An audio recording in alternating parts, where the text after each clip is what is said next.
Overall अगर देखा जाए तो ठीक है, कहने के लिए कुछ भी हो, लेकिन आईआईटी आपका एजुकेशन का आईआईटी बोला जाता है। जैसे आप छुट्टी लेना है, बाहर जाना है, बार बार एप्लीकेशन लिखवाओ, अपने पेरेंट्स से बात करवाओ, ठीक है, तो वो फ्रीडम आपकी खत्म हो जाती है। ठीक है, अगर आप ये सोच के आ रहे हो कि आपको ड्यू जैसी फ्रीडम मिल जाएगी, ड्यू जैसा कल्चर मिल जाएगा, कॉलेज लाइफ जी लोगे, तो कॉलेज लाइफ वहाँ करिकुलम बहुत शानदार होता है, सिलेबस हो, ठीक है, चाहे कंटेंट हो, ये चीज़ें बहुत अच्छे से बनाई गई हैं और रिसोर्स भी पूरे मिलेंगे आपको। रिसोर्स भी गवर्नमेंट अच्छा खासा एनसीईआरटी फंडिंग करती है। हेलो हाय नमस्कार आप सभी को दोस्तों, आज का ये वीडियो बहुत ही मज़ेदार आप सभी के लिए होने वाला है। बहुत कुछ सीखने को जानने को आपको इस वीडियो में मिलेगा। आज का जो मैंने टॉपिक रखा है वो ये है कि आरआई से अपना आप कोई भी प्रोग्राम अगर परस्यू करने वाले हो, क्योंकि 2025 में जिन भी लोगों ने आरआई सीई 2025 का एंट्रेंस दिया है, चाहे लेवल 1 हो, 2 है या 3 हो, चाहे आप बीए बीएड वाले हो, बीएससी बीएड वाले हो, 2 ईयर बीएड, 2 ईयर एमएड या किसी भी कोर्स में परस्यू करने वाला, मतलब एडमिशन लेने का सोच रहे हो, और जैसे कि मैंने आपको बताया था कि रिजल्ट आपका ऑलरेडी अगस्त में आ जाएगा, अगस्त चल रहा है, कभी भी आपका रिजल्ट आ सकता है। मोस्ट प्रोबेबली आपका अगस्त मिड मतलब 20 अगस्त के बाद ही, जहां तक मुझे लगता है, रिजल्ट आने के आसार ज्यादा हैं। तो रिजल्ट आएगा, देन आपकी अगले मंथ आपकी मोस्ट प्रोबेबली जो काउंसलिंग प्रोसेस है वो भी शुरू हो जाएगा। तो काउंसलिंग होगी, डॉक्यूमेंट्स का वीडियो मैंने ऑलरेडी बना दिया, चेक कर लेना कौन कौन से डॉक्यूमेंट्स चाहिए, वो अभी से अरेंज कर लो, बनवा के रख लो, नहीं तो आपको काउंसलिंग में दिक्कत होगी, आपको भगा दिया जाएगा। ये भी बता रहा हूँ क्योंकि सिलेक्टेड में से बहुत से बच्चों को आउट कर दिया जाता है अगर आपके मेजर डॉक्यूमेंट्स आपके पास नहीं है। कुछ माइनर डॉक्यूमेंट्स नहीं है तो फिर चल जाता है। ठीक है, अब सवाल ये उठता है कि ठीक है भाई, अब किसी भी आरआई की, सभी आरआई की बात कर रहा हूँ, चाहे आरआई अजमेर हो, भोपाल हो, भुवनेश्वर हो, शिलोंग हो या मैसूरू हो, इन पांचों आरआई से एनसीटी के मतलब एनसीईआरटी के पांचों के पांचों आरआई जो है, यहाँ से कोई भी कोर्स अगर आप परस्यू कर रहे हो, ठीक है, और किसी भी लेवल के थ्रू किसी भी कोर्स में आप एडमिशन लेने वाले हो, तो आपके लिए वीडियो बहुत ज्यादा इंपॉर्टेंट है, क्योंकि आज का ये हमारा टॉपिक ही पूरी तरीके से बेस्ड रहेगा कि आरआई से किसी भी आरआई जो हमारे पांचों है उनसे कोई भी कोर्स आप परस्यू कर रहे हो, तो आपका आने वाला जो सफर है 2 साल का भी हो सकता है, 4 साल का भी हो सकता है, डिपेंडिंग ऑन योर कोर्स, जो आपकी 2 से 4 साल की जर्नी रहेगी, इसमें आपको क्या क्या आपके मेरिट एंड डिमेरिट्स हैं, मतलब आरआई से पढ़ने के क्या मेरिट और डिमेरिट्स हैं। अब आप सोचोगे डिमेरिट्स, जी हाँ बिल्कुल, हर चीज के फायदे और नुकसान होते हैं, और विस्तार से हम बात करेंगे कि फायदे और नुकसान क्या है। ठीक है, तो जो जब भी आपको लगे आपका कोई डाउट क्वेश्चन है तो आप कमेंट कर सकते हैं। सबसे पहली चीज ये है कि हम यहाँ पे बात करेंगे पहले कोर्स वाइज, जैसे पहले बात करेंगे इंटीग्रेटेड की, फिर बात करेंगे 2 ईयर बीएड की, फिर बात करेंगे 2 ईयर एमएड की। अब एक और चीज आती है, आरआई लाइफ स्टाइल कैसा है, आरआई का लाइफ स्टाइल। ठीक है, तो एक मैं आपके सामने बहुत जल्दी इंटरव्यू भी लेके आने वाला हूँ, जिसमें मैं आरआई भुवनेश्वर के एक कैंडिडेट है, आरआई शिलोंग के भी कैंडिडेट है, आरआई मैसूरू, आरआई भोपाल, ठीक, आरआई अजमेर का मैं खुद हूँ। थोड़ा सा अपने बारे में बताता हूँ, मैं आरआई अजमेर से 2 ईयर बीएड मैंने कंप्लीट किया है 2023 से 25 बैच में। ठीक है, तो अब यहाँ पे पांचों आरआई के लिए मैं आपको इंटरव्यू सीरीज अभी चलाऊंगा। ठीक है, ज्यादा से ज्यादा इंटरव्यू लाऊंगा, जो ऑलरेडी वहां से पास आउट हैं वो आपको ना एक्सपीरियंस आपके सामने शेयर करेंगे कि उनका एक्सपीरियंस क्या रहा। ठीक है, और उनको लाइव सेशन में भी मैं कोशिश करूंगा लेके आऊं, ताकि आप लोग डायरेक्टली उनसे कुछ क्वेश्चंस पूछ पाओ। ठीक है, और जितना जल्दी होगा वो सेशन आपका मैं करवाने की कोशिश करूंगा। तो चैनल आपके लिए बहुत ज्यादा यूजफुल है। ठीक है, अभी रिजल्ट के टाइम भी, काउंसलिंग के समय भी, और आरआई से जुड़े जितने भी लोग हैं, ठीक है, तो ये एक प्लेटफॉर्म ऐसा है जहां आरआई से जुड़ा, ये पूरी तरीके से आरआई पे ही डेडिकेटेड आपका चैनल है।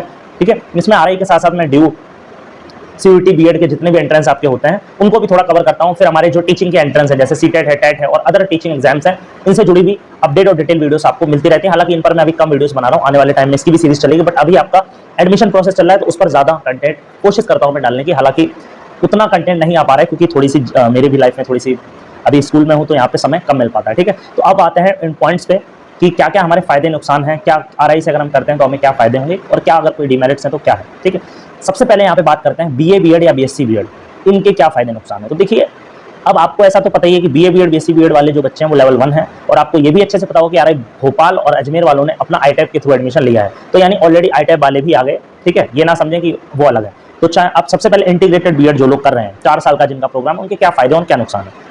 सबसे पहली बात आपके फायदे की जो ये है वो सिंपल सा, ये आपका पहला पॉइंट्स में बात करें। सबसे पहला इंटीग्रेटेड की बात कर रहा हूँ, इसमें आईटैब भी आ गया और नॉर्मल इंटीग्रेटेड बीएड भी आ गया। ठीक है, दोनों आ गए, और 5 आ रहे हैं, सबकी बात मैं कर रहा हूँ, 5 हमारे आ रहे हैं वहाँ पे जितने लेवल 1 के थ्रू बच्चे आते हैं इंटीग्रेटेड बीएड के, सबकी।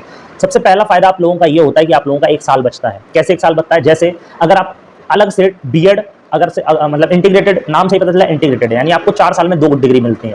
आप 4 साल में आप बीएससी बीएड कर सकते हो, बीए बीएड कर सकते हो, जिसमें आपको 2 डिग्रियां मिल रही हैं, एक बीए की और एक बीएड की, एक बीएससी की और बीएड की, है ना, कोई सी भी जो भी आप करते हो। तो नॉर्मली अगर आप कहीं से बीए कर रहे हो देन बीएड कर रहे हो तो आपको 5 साल का पड़ता है, या सेम बीएससी कर रहे हो बीएड कर रहे हो 5 साल का पड़ता है, आपका 1 साल बच गया। एक फायदा ये है। ठीक है, नंबर 1 आपका सबसे बड़ा। नंबर 2 आ जाता है टैग। ठीक है, जो सबसे बड़े, मतलब मैं मेजर पॉइंट्स की बात कर रहा हूँ। टैग, अब आप सोचो किस चीज का टैग, जो टैग है वो है एनसीईआरटी का, क्योंकि आपको ऐसा जैसा कि ये सब पता ही होगा कि जो भी हमारे सेंट्रल गवर्नमेंट जॉब्स आती हैं, सेंट्रल गवर्नमेंट जॉब्स, टीचिंग की बात कर रहा हूँ, चाहे केवीएस हो, एनवीएस हो, ईएमआरएस हो, DSSS हो, इसके अलावा AESS हो, या जितने भी हमारे सेंट्रल गवर्नमेंट के दूसरे डिपार्टमेंट भी हैं, इन सभी में स्पेशली आरआई का कॉलम अलग से एलिजिबिलिटी में लिखा होता है कि 4 ईयर, ठीक है, जो एलिजिबिलिटी होती है उसमें अलग से मेंशन होता है कि आरआई से आप पास आउट हो, ठीक है, कि आरआई से आपने बीए बीएड बेसिक बीएड किया, यू आर एलिजिबल। यानी कि एनसीईआरटी के जो ये 5 आरआई हैं, आज नहीं, 1961-2 में जाके एनसीईआरटी स्टैब्लिश हुई थी, यानी बहुत पहले से ही 4 साल का BA BEd basic BEd NCERT के आरआई में चल रहा है, और जो एनईपी के अकॉर्डिंग आईटेप आया है वो बहुत बाद में आया है। तो एक तो सबसे बड़ा फायदा आप लोगों को ये होगा कि आप जब यहाँ से पास आउट होते हैं तो आपको एक एनसीईआरटी का टैग मिलता है कि आप एक एनसीईआरटी से पढ़े हुए स्टूडेंट हो, जो कि ओवरऑल अगर देखा जाए तो ठीक है, कहने के लिए कुछ भी हो, लेकिन आईआईटी आपका एजुकेशन का आईआईटी बोला जाता है। जैसे आप सभी को पता है कि किसी भी फील्ड में आप जाओगे, किसी भी फील्ड करियर में जब हम जाते हैं तो एक टॉप इंस्टीट्यूशन को चूज करते हैं। फॉर एग्जांपल जैसे नीट की बात करें तो हमारा एम्स सबसे टॉप हो जाता है, फिर ठीक है आईआईटीज हमारे हो गए, आईआईएम हो गए, फिर आप अगर हम देखें आर्ट्स में देखें तो आप सभी को पता है जवाहरलाल नेहरू, ठीक है, जेएनयू हो गया, ये टॉप के कॉलेजेस होते हैं। तो जिस प्रकार से हर एक फील्ड में कुछ टॉप के इंस्टीट्यूशंस होते हैं, उसी प्रकार से एजुकेशन की फील्ड में आईआईटी को टॉप और आइडियल इंस्टीट्यूशंस माना जाता है एजुकेशन की फील्ड में। फिर चाहे आप बीएड करें या एमएड करें, वो बात अलग है कि कहीं कहीं आपको ऐसा भी हो सकता है लगे कि नाम बड़े और दर्शन छोटे, ठीक है। पूरी तरीके से मैं दोनों बात क्रिटिसाइज कर रहा हूँ, दोनों चीजों पर बात करेंगे, प्लस और माइनस दोनों, ठीक है, क्योंकि सिर्फ नाम बड़ा होने से ऐसा नहीं कि सब कुछ आपको 100% सेटिस्फाई ही कर देता है चीजें, ठीक है। तो दूसरा हो गया एनसीईआरटी का टैग, और कुल मिला के आप जब पास आउट होके जाते हो तो यही सारी चीजें साथ ले जाओगे, ठीक है। पहला आपका 1 साल बच गया, दूसरा आपका टैग। तीसरी बात सबसे पहला फायदे में ये आ जाती है कि आपकी फीस। आप सभी को ये पता है, कोई भी विद्यार्थी, कोई भी स्टूडेंट, कोई भी बच्चा, अगर ये रियलिटी बता रहा हूं मैं, अगर आप कोई किसी अदर स्टेट से हो और आपको ड्यू से बीएड करना है 2 साल का, आप कहीं से भी बाहर आके दिल्ली में अगर रहोगे 10,000 रुपये महीने का खाने रहने का आपका रेंट और वो हो जाता है।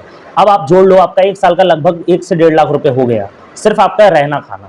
1.5 और 1.5, 2 साल अगर आप बीएड करने के लिए बाहर से दिल्ली आते हो, फॉर एग्जाम्पल आपको ड्यू से करना है, आपकी 3 लाख रुपए तो रहने खाने की फीस लगभग 2.5 से 3 लाख हो गई। और बाकी हालांकि ड्यू की ऑलरेडी फीस इतनी नहीं है, ड्यू की 2 ईयर की फीस मात्र 20,000 रुपए है। तो इसका मतलब सीधा सीधा क्या है, इसका मतलब है कि अगर आप कंपैरेटिवली देखो तो फीस, एकेडमिक फीस उतनी ही है जितनी हर जगह होती है, एकेडमिक फी नॉमिनल ही रहती है, बस मेन है रहना खाना, और रहना खाना भी अगर बाकी के इंस्टीट्यूशन से कंपैरिजन आप करते हो तो बहुत कम होता है, ठीक है, उनके कंपैरिजन में, ठीक है। तो इस अब एग्जैक्टली कितना होता है वो मैंने आपको डिटेल से दूसरे वीडियोस में बता दिया, बट फिर भी फूड हो चाहे अकोमोडेशन और दूसरे इंस्टीट्यूशन के कंपैरिजन में बहुत नॉमिनल होता है, आप अफोर्ड कर सकते हो, ठीक है। तीसरा फायदा आपको हो गया फीस का, कि आपकी कम फीस में भी अच्छी क्वालिटी एजुकेशन मिल जाती है, ठीक है। उसके बाद हम चौथी बात कर लेते हैं। चौथा जो आपका फायदा है वो है स्कॉलरशिप का। यस, स्कॉलरशिप आप सभी को आरआई में जब भी आप एडमिशन लोगे आप सभी को स्कॉलरशिप मिलती है, चाहे आप किसी भी कोर्स के हो, 1 साल में 1 बार आपको स्कॉलरशिप मिलती है। अब इसमें क्या रहता है, जो बच्चे SC ST हैं उनका पूरा का पूरा अमाउंट रिफंड हो जाता है, ठीक है। अब कौन सा अमाउंट, जो भी आपकी एकेडमिक फीस होती है, ठीक है, मैं उसकी बात कर रहा हूँ। आप मान के चलिए लगभग कैटेगरी वाइज डिपेंड करता है, क्या है, जैसे 10 से 15,000 के बीच में, मतलब 7-8 हज़ार से लेके 5,000 से लेके 15,000 के बीच में स्कॉलरशिप मिलती है साल में 1 बार, डिपेंड करता है आपकी कैटेगरी क्या है, ठीक है। तो उस हिसाब से आपको अमाउंट मिलता है, जो कि काफ़ी ठीक है। अगर 4 साल कोई प्रोग्राम कर रहा है तो 40,000 रुपये तो किसी की अगर कैटेगरी है तो वैसे ही रिफंड उसको मिल जाता है। तो एक फ़ायदा ये भी कि आपको स्कॉलरशिप मिल जाती है, ठीक है। उसके बाद 5वां पॉइंट जो आ जाता है, ठीक है, ये हो गई स्कॉलरशिप कैसे मिलती है, क्या रहता है प्रोसेस। तो स्कॉलरशिप के लिए कुछ नहीं, आपकी कैटेगरी होनी चाहिए 2, एक तो SC ST कैटेगरी है तो मिल जाएगा। OBC और जनरल के लिए कैटेगरी के बेसिस पे कोई भी स्कॉलरशिप नहीं मिलती है, ध्यान रखो। OBC और जनरल कैटेगरी वालों को जो आपका एंट्रेंस हुआ है उसमें हर स्टेट वाइज कोटा होता है, कैटेगरी वाइज होता है, उसमें टॉप के 50% बच्चे जिन्होंने स्कोर किया है उन्हीं को सिर्फ स्कॉलरशिप मिलती है, ठीक है। तो ये ध्यान रखेंगे, बाकी डिटेल से किसी वीडियो में आपको बता दूंगा, ठीक है। तो चौथा फायदा स्कॉलरशिप का हो गया। फिर 5वां आ जाते हैं और चीज़ों को लेकर। फॉर एग्जाम्पल जैसे सबसे पहले आ जाता है कि एनवायरनमेंट और लाइफ स्टाइल कैसा है, ठीक है, सबसे ज़रूरी वो हो जाता है। जितने भी आरआईस हैं वो देश की सबसे प्राइम लोकेशंस में बनाए गए हैं, ठीक है। अब आप सोचोगे कैसे, तो चाहे आरआई अजमेर हो, पूरे राजस्थान का हार्ट, ठीक है, राजस्थान का हार्ट बोला जाता है अजमेर, सबसे एक राजस्थान में एक जयपुर और एक अजमेर और एक उदयपुर, ठीक है, 4 से 5 सिटी ही बहुत अच्छे से डेवलप्ड हैं। तो चाहे आप अजमेर में जाओ, आप वहाँ का आसपास का एनवायरनमेंट देखोगे, ज्योग्राफिकल कंडीशन देखोगे, बहुत प्राइम लोकेशन है। चाहे भुवनेश्वर हो, शिलोंग हो, मैसूरू हो, मतलब इनका जो बाहर का एनवायरनमेंट होता है वो आपके लिए बहुत ज़्यादा एक पॉजिटिव वेव आपको देता है, ठीक है। हिमाचल, जब अजमेर के अरावली पहाड़ियों के बीच आप कैंपस को देखते हो मानसून में, बहुत अच्छा व्यू आता है। तो अब आप सोचोगे ये क्या है, तो ये भी बहुत ज़रूरी होता है कि आपका एनवायरनमेंट कैसा है, ठीक है।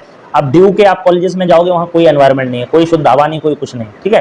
तो लॉन्ग टर्म के लिए ये चीजें आप पे इंपैक्ट डालती हैं, ठीक है।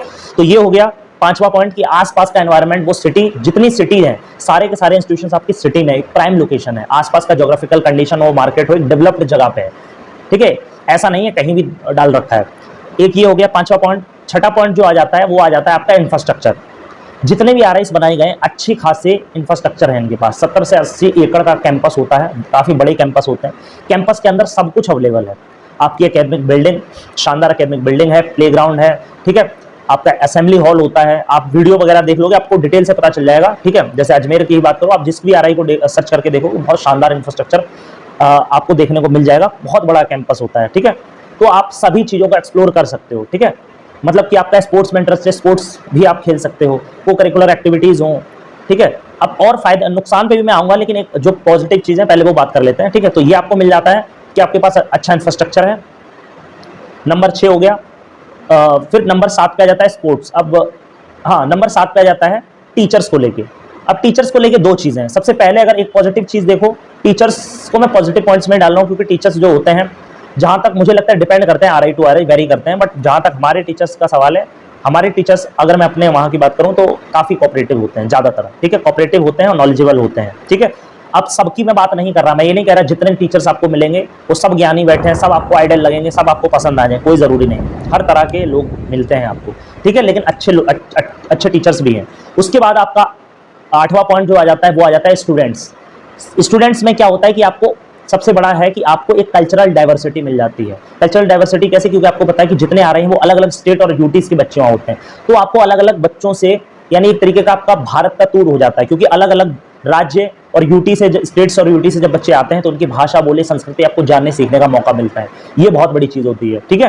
तो ये आपको एक नया एक्सपीरियंस, एक्सपोजर मिलता है कि आपके नए नए फ्रेंड्स बनते हैं, क्योंकि लॉन्ग टर्म के लिए ये चीजें मायने रखती हैं कि आपके टीचर्स कैसे हैं, आपका स्टूडेंट सर्कल कैसा है। 9वां पॉइंट अगर मैं बात करता हूं यहाँ पे, तो आ जाता है कि एकेडमिक्स। एकेडमिक्स में कोई दिक्कत नहीं है, ठीक है। अगर मैं देखूं सिलेबस, करिकुलम पूरा बहुत शानदार बनाया गया है। वो बात अलग है कि इसको एग्जीक्यूट प्रॉपर्ली उतना अच्छे से नहीं किया जा पाता है, ठीक है। करिकुलम बहुत शानदार होता है, सिलेबस हो, ठीक है, चाहे कंटेंट हो, ये चीजें बहुत अच्छे से बनाई गई हैं और रिसोर्स भी पूरे मिलेंगे आपको। रिसोर्स भी गवर्नमेंट अच्छा खासा एनसीईआरटी फंडिंग करती है, ठीक है। अब क्या है क्या नहीं है वो बाकी और चीजें मैं अभी डिस्कस करूंगा, ठीक है। तो एकेडमिक बिल्कुल ऐसा नहीं है, जैसा आपको ड्यू में, बीएचयू में, जामिया में जो सेंट्रल यूनिवर्सिटी टॉप की हैं, जो वहां पढ़ाया जाता है वही सेम पढ़ाया जाता है, ठीक है।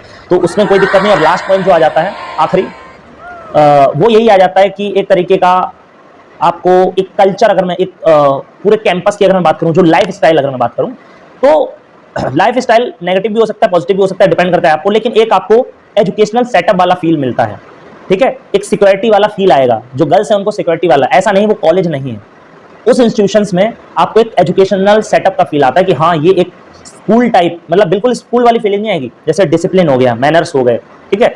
कॉलेज वाली वेव नहीं आएगी जो ड्यू के नॉर्थ कैंपस में आपको दिखती है। तो ये अगर पॉजिटिव में आप रखना चाहो तो ये पॉजिटिव पॉइंट्स भी है।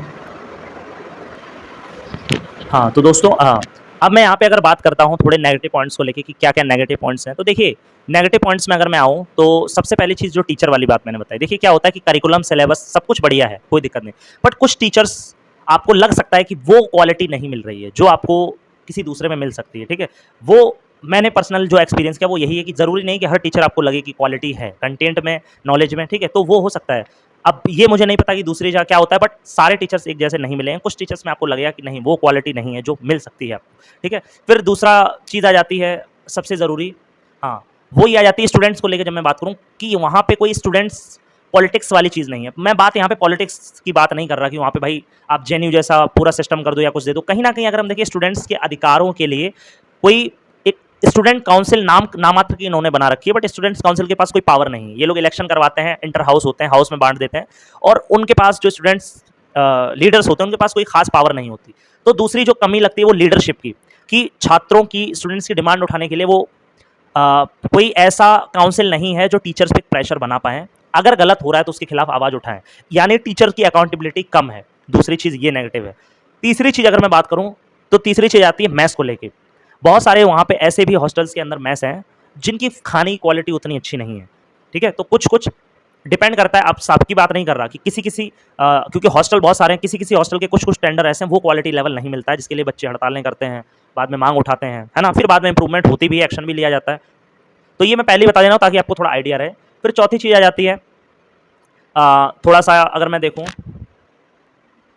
चौथा पॉइंट अगर मैं देखूँ तो जो मुझे एक, क्योंकि मैं ये चीज़ें अपने पर्सनल एक्सपीरियंस से बता रहा हूँ, ठीक है, तो इसमें कुछ हो सकता है आपके अलग विचार भी हों, ठीक है, जो लोग वीडियो देख रहे हैं उनको लगे। चौथा पॉइंट जो मुझे लगता है वो ये है कि कुछ जो इंटीग्रेटेड के बच्चे होते हैं 3rd ईयर 4th ईयर, तो उनमें और बीएड एमएड में कुछ द्वंद्व जैसी स्थिति मतलब बनी रहती है, सीनियरिटी जूनियरिटी वाली, ठीक है। तो एक ये थोड़ा सा रहता है कि आपस में एक द्वेष भावना वाली चीज़ जो होती है ना, वो थोड़ी सी खराब लगती है, वो कल्चर कॉपरेशन वाली चीज़ नहीं हो पाती है, ठीक है। और थोड़ा सा सीनियरिटी जूनियरिटी वो ज़्यादा थोड़ा सा रैगिंग टाइप चीज़ें हो जाती हैं कि इंटीग्रेटेड में 3rd ईयर 4th ईयर अपने जूनियर्स को थोड़ा उस हिसाब से करते हैं, जो भी हो, बट फिर भी वो चीज़ें गलत हैं, एक्सेप्टेबल नहीं होती हैं, ठीक है। तो वो हो सकता है आपको ऐसा कुछ देखने को मिल सकता है। और अगर मैं यहाँ पे बीएड को लेके बात करूँ, तो बीएड को लेके एक तो ये चीज़ है कि जो भी बीएड एमएड के बच्चे होते हैं उनके लिए उतनी अपॉर्चुनिटीज़ नहीं कॉलेज वाले प्रोवाइड करते हैं, जैसे स्पोर्ट्स हो गया, ठीक है, या ओवरऑल अगर हम देखें जितनी भी चीज़ें होती हैं, जो भी एक्टिविटी हो या स्पोर्ट्स हो, कॉम्पिटिशन्स हो, उनमें ज़्यादा प्रायोरिटी ये लोग देते हैं इंटीग्रेटेड के बच्चों को। उनका अपना तर्क ये है कि वो लोग अभी जूनियर हैं, छोटे हैं, है ना, जस्ट 12th करके हैं, तो उनको अपॉर्चुनिटीज़ देनी चाहिए। तो उनका अपना भी रीज़न कहीं न कहीं ठीक है, क्योंकि हम लोग जो बीएड एमएड वाले हैं वो ऑलरेडी कॉलेज लाइफ जी चुके होते हैं, ठीक है। तो अब बाकी रहा जो बाहर का क्लाइमेट रहा, वो डिपेंड करता है आप पे। बहुत से लोगों को वो ज्योग्राफिकल एरिया नहीं सूट करता है ना, कि राजस्थान ही नहीं अच्छा लग रहा है या भुवनेश्वर नहीं अच्छा लग रहा है, वो डिपेंड आप पे करता है, ठीक है।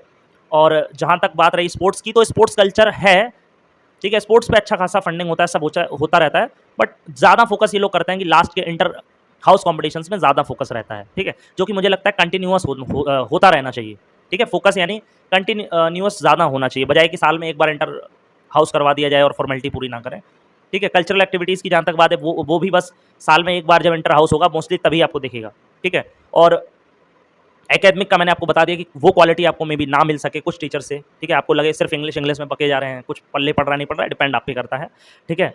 मैंने आपको फूड का बता दिया, एकोमोडेशन का बता दिया, ठीक है।